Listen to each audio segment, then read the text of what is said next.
Self-care is health, and when we don't practice self-care, we are essentially neglecting a big part of us, and we are also putting ourselves last. So if there's anything that I want you to take away from today's video, is knowing that self-care is something that we all need to be able to develop in order to honor our sense of self and our autonomy.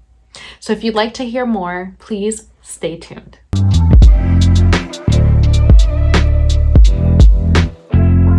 Today, our topic of discussion is going to be self-care practices, healthy self-care practices, and how important self-care is in order for us to be able to nourish ourselves. So if there's one thing you can take away from this video today is knowing that self-care is health. And when you neglect your self-care, you are essentially neglecting you. You're neglecting yourself. Self-care is a practice that honors our well-being. It nourishes our mind, our body, and our spirit. So when we neglect it, we are essentially taking a big part of what helps us connect within. So throughout my years of experience as a clinician, I have been able to meet with people in a lot of different stages of their lives. And I've seen firsthand how neglecting self-care has led folks into increased stress, into health issues, into disconnect with people, into disconnect within things that they enjoyed, and it's robbed their sense of joy. So when I meet with individuals, I have noticed that a lot of them say, well, I'm often taking care of my kids, I'm often taking care of my wife, I'm doing this, I'm doing that, I need to attend this function, I am getting caught up in doing so many different things, so it's hard for me to be able to take some time to do some of the things for me. And I always encourage folks to see that when they have other things take precedence over their sense of being and over the things that are important for them to engage in order to keep that level of connection with them, it is going to be a big issue. So oftentimes when I work with folks, I really try to encourage them to identify what connects them to who they are, what helps you, what drives you, in order for them to be able to see some of the things that are important for them in their self-care. And I help folks really get back to that connection and build that sense of autonomy. And I help them by being able to incorporate some of these things throughout their activities of daily life. So it's not disrupting their routine. So it's not really taking away so much. So some of the examples of that could be taking 5 minutes of the day to step outside and to enjoy the fresh air, to smell the fresh air, to really enjoy some sunshine, to enjoy the rain, to enjoy the gloominess of the day, to read one of your favorite books, to light one of your favorite candles, to spray some of your favorite perfume, to engage in skincare, to take care of your hair, but really to take some time to identify something that brings you a sense of calmness and a sense of joy. And in the last few years, not only has self-care been a center of discussion for individuals that I have worked with, but it has also been a sense of discussion for clinicians like me.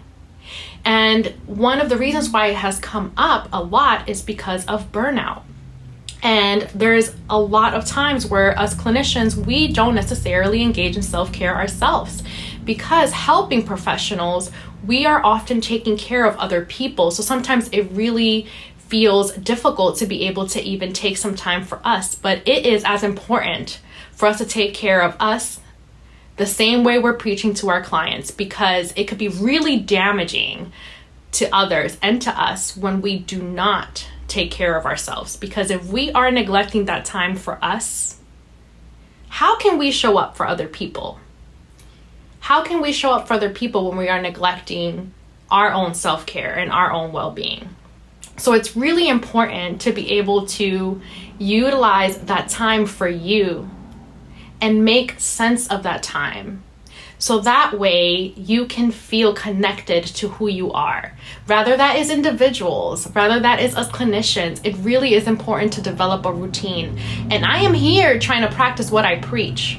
So one of the main things that I've been trying to do every single day, even though I work from home, I make sure that I still engage in my hygiene and still get dressed with something that I like to wear. Even though I'm not showing it or working or whatever, I try to wear things that are gonna make me feel comfortable and are gonna make me happy. The other thing is making sure that I'm taking time by making myself a cup of coffee and enjoying it by stepping outside and breathing in the fresh air. But it's extremely important for us clinicians to practice what we preach. So whatever routine it is that you'd like to develop, it doesn't matter what it is identified specifically for you. Because again, self-care could look differently for a lot of us. If you had talked to me about self-care in grad school and you had asked me, hey, maybe incorporate reading a book that you love. Even though I liked reading and enjoyed reading before grad school, I wasn't necessarily going to pick up a book in grad school because I already had a lot to read.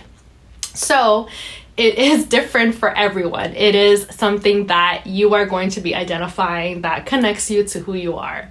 And that brings you that sense of fulfillment and that sense of joy. So again, if you can take away anything from this video today, I'd like for everyone to know that self-care is health. So please incorporate anything that brings you a sense of joy. Please incorporate self-care practices within your routines and identify what it is that helps you feel good. And thank you again, everyone, for liking, for subscribing, and if you relate to anything that I have been discussing or any of my content, please remember to comment, like, and share, and subscribe. And I look forward to talking with you all soon. Bye!